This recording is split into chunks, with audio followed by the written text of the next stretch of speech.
Shiroli MIDC हद्दीमधील हे घटनास्थळ आहे। Shiroli MIDC या हद्दीमध्ये जे आपण सध्या उभा आहोत हे रामनगर या ठिकाणी एक बिहारमधून साधारण 3 वर्षापूर्वी स्थलांतरित झालेलं कुटुंब राहतं। गुड्डू सिंग अग्रहरी असं त्या कुटुंब प्रमुखाचं नाव आहे।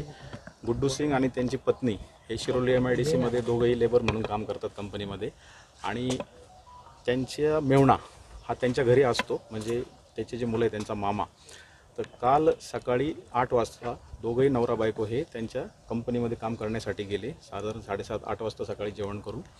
आणि त्यांना 5 मुलं आहेत, जे गुड्डू सिंग आहेत त्यांना 3 मुली आणि 2 मुलं।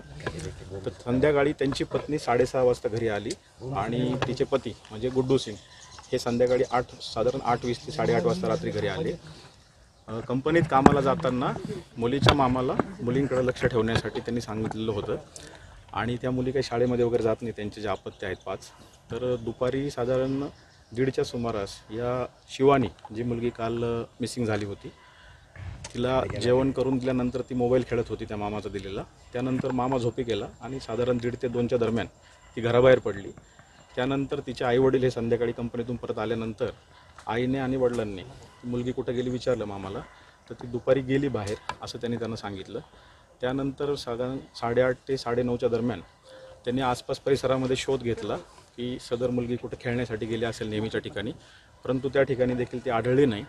मग ते कुटुंबीय गुड्डू सिंग ज्या ठिकाणी राहतात त्यांच्या शेजारी निर्मला पाटील नावाच्या एक व्यक्ती आहेत, त्यांनी पोलीस स्टेशनचे इंचार्ज शिरोलीचे यांना मोबाईलवर फोन केला। साधारण 9:45च्या दरम्यान 10 वाजता सपोनी जे गिरी आहेत पोलीस स्टेशनचे ते त्या ठिकाणी आले। त्यांनी देखील ही माहिती घेतली दिवसभरातल्या घटनाक्रमाबद्दल आणि त्यांची तक्रार घेण्यासाठी गुड्डू सिंग यांची पोलीस स्टेशनला आपण 137 BNS म्हणजे जुना 363 IPC किडनॅपिंगचा गुन्हा दाखल केला रात्री 23:26 आणि त्यानंतर API गिरी त्यांची टीम आणि त्या मुलीचे वडील आणि तिचे नातेवाईक यांनी देखील या परिसरामध्ये तिचा शोध घेतला पहाटे 4 वाजेपर्यंत, परंतु त्यांना काही मुलीचा शोध लागला नाही। आज सकाळी परत 8 नंतर SDPO करवीर त्याचबरोबर स्थानिक गुन्हे शाखेचं पथक आणि पोलीस स्टेशन असं यांनी परत शोध सुरू केला त्या मुलीचा। त्यानंतर मग डॉग स्क्वॉडची देखील मदत घेण्यात आली। डॉग स्क्वॉडला त्या मुलीच्या घरातील जे आर्टिकल्स आहेत, तिचे जे जुने वापरते फ्रॉक्स आहेत किंवा त्या इतर वस्तू आहेत, त्याचा वास दिल्यानंतर डॉगने घटनास्थळ दाखवलं।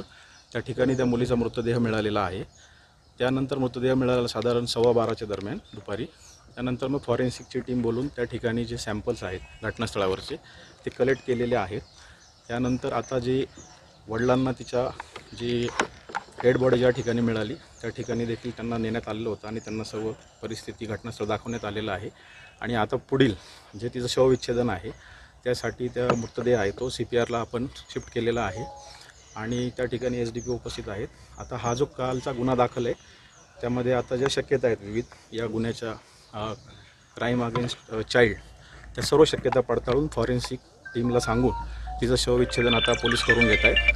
त्याचबरोबर स्थानिक गुन्हे शाखेची टीम देखील संशयित जे आहेत, कारण या ठिकाणी दुपारी 1:45च्या दरम्यान सदर मुलगी एका अनोळखी इसमासोबत चालत येतानाच एक अंधुकचं फुटेज देखील प्राप्त झालेलं आहे। तर त्या व्यक्तीचा देखील शोध LCBची टीम घेते। आम्ही देखील आता तिकडंच चाललो आहे। तर पुढे जी डेव्हलपमेंट होईल ती आपल्याला कुठल्या अवस्थेत होती त्या संदर्भात थोडीशी प्राथमिक अंदाज जो आहे तो आता फॉरेन्सिकची टीम येऊन गेलेली आहे। मुलीच्या अंगावर फ्रॉक होता, परंतु तिची चप्पल किंवा तिचे जे काही अंतर्वस्त्र आहेत ते थोड्याशा अंतरावर सापडलेले आहे, त्यामुळे त्या देखील शक्यतेने आपण तिचं पोस्टमॉर्टम करतोय आणि पुढील तपास करतोय। आता एका संशयिताला ताब्यात घेतलेलं आहे स्थानिक गुन्हे शाखेने। आता पुढचं देखील इतर ठिकाणचं कुठलं CCTV फुटेज बघण्याचा आम्ही प्रयत्न करतोय आणि लवकरच त्याच्यामध्ये आरोपी निष्पन्न करू।